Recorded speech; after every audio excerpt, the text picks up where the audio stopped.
Assalamu alaikum, welcome back to my channel. Sunana Sa'adatu. Barka.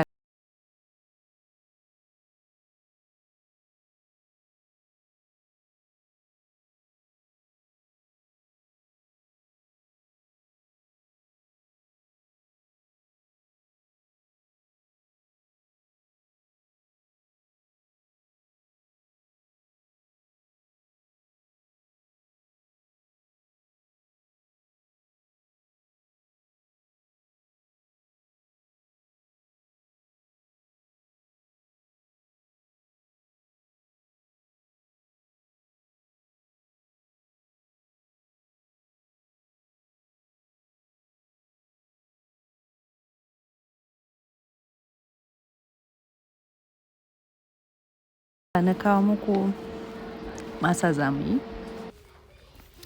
Zan auna 5 cups na shinkafa a kofi.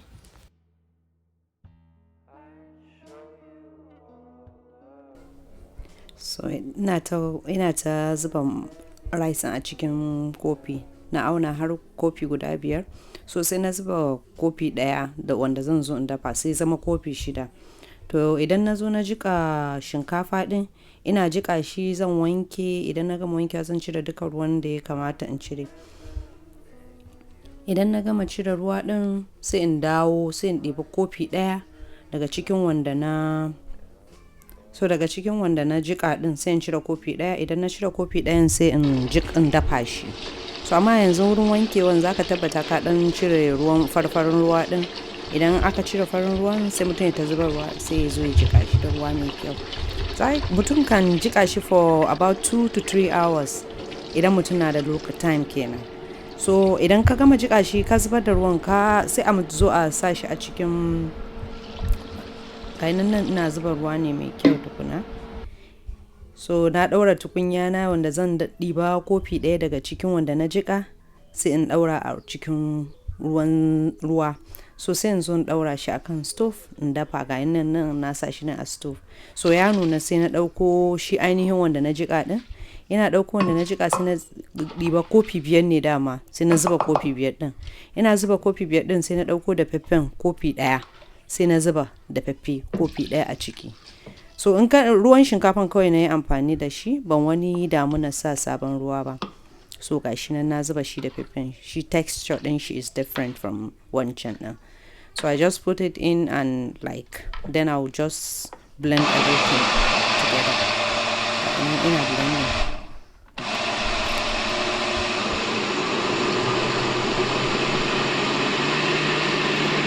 So da na gama blending ga yana yayi smooth. Dama mutum kana dan so ya maka laushi kuma kai fiye ruwa sosai. Gani ya yeast is a bit thick but not too thick. So idan na gama yanzu ga yeast ina na kawo yeast zan zuba. So na zuba kaman 1 tablespoon of yeast. So anan ina zuba suga ne. So da na zuba suga din ina so suga din zai taimaka ma yeast ya sa shi ya tashi. So zan ajiye kaman 2 hours haka is enough for it ya tashi. So na juya suga din tare da yeast sai in rufe. Ga nan na dawo. In ga da masa na ya tashi, in ga duka bubbles din nan.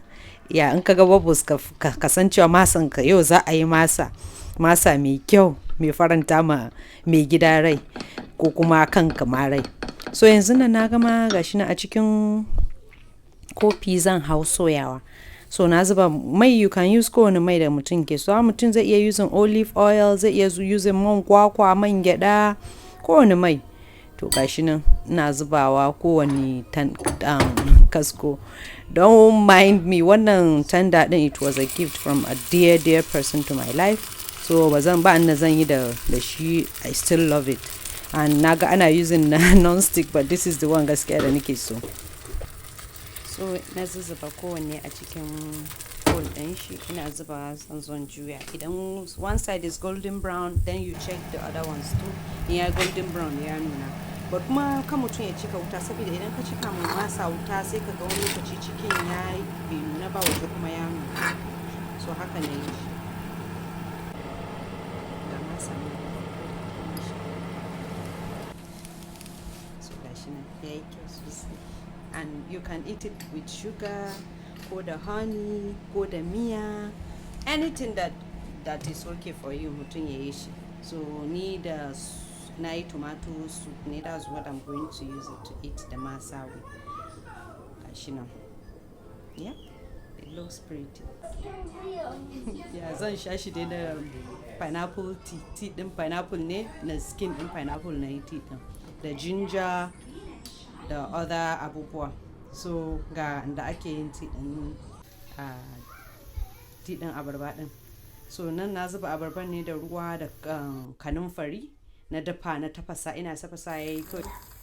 So yana yi sai na using same butter din, same kwabi, sai na yi wannan kaman dan pancake kaman sanasar da shi.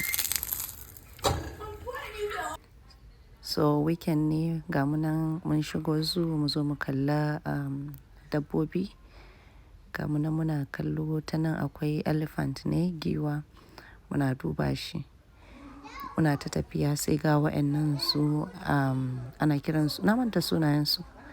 Amma ga su nan muna kallo, akwai jaguar a wurin, akwai lion duka a wurin. Wa'annan wani irin birai ne su, na manta da sunan shi ma gaskiya.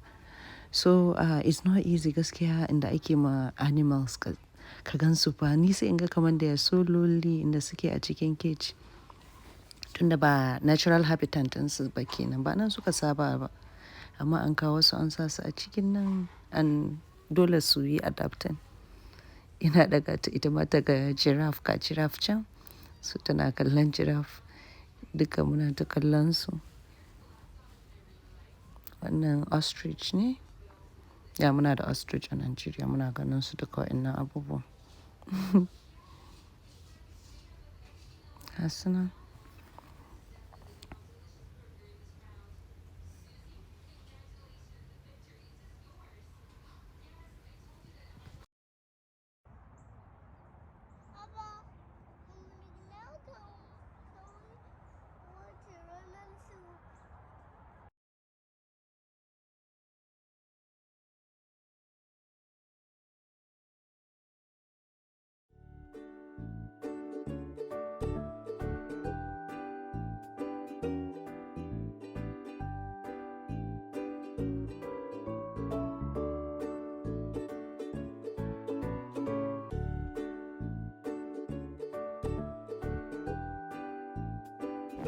Muna ta kallon shi yana keep on going, yana coming back, ya je ya dawo, yana kallon yara suna wasa. Ni a lokacin da yake ta haka na gaskiya sai na fara jin tsoro. In my own thinking, ina gani kamar zai iya escaping. But gaskiya animals suna ƙoƙari a kamo ka daga dajin Allah a zo a saka a cage. It's not easy.